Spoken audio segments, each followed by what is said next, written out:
ambil nilai-nilai yang dapat kalian petik tadi malam.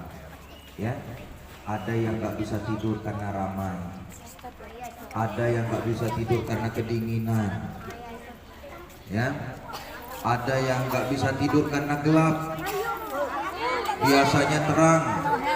Akhirnya apa? Harus bisa menghargai teman-teman yang nggak bisa lagi. Aku maunya terang, kata teman yang lain. Kami nggak bisa tidur terang, harus gelap. Jadi mulai harus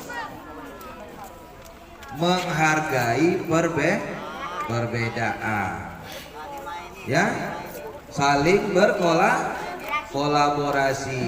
Hingga hari ini akan ada penghargaan. Jadi Ustadz selama kegiatan pramuka tidak ada lagi kompetisi. Tahu nggak kompetisi?